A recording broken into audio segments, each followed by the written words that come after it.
দিল্লির নতুন মুখ্যমন্ত্রী কে হবে এই বিষয়ে শোরগোল পড়েছে দেশ জুড়ে।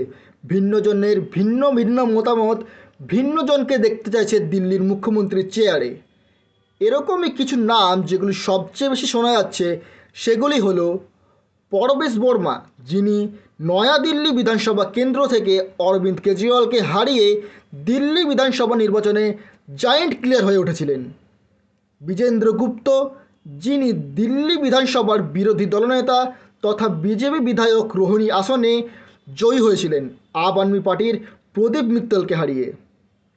বীরেন্দ্র সচদেব, দিল্লিতে ভারতীয় জনতা পার্টির রাজ্য সভাপতি, 2023 সালে 23 মার্চ তিনি দায়িত্ব গ্রহণ করেছিলেন।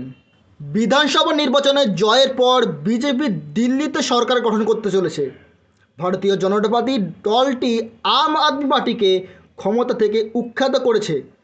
নির্বাচনের 70টি আসনের মধ্যে 48টি আসন জিতেছে, যার ফলাফল গত শনিবার 8ই ফেব্রুয়ারি ঘোষণা করে দেওয়া হয়েছে। এই বিষয়ে ভারতীয় জনতা পার্টির উত্তর পশ্চিম দিল্লির সাংসদ যোগেন্দ্র চান্দেলিয়া সাংবাদিকদের বলেন, নতুন মুখ্যমন্ত্রী নবনির্বাচিত দলের বিধায়কদের মধ্যে থেকে নির্বাচিত হওয়া উচিত।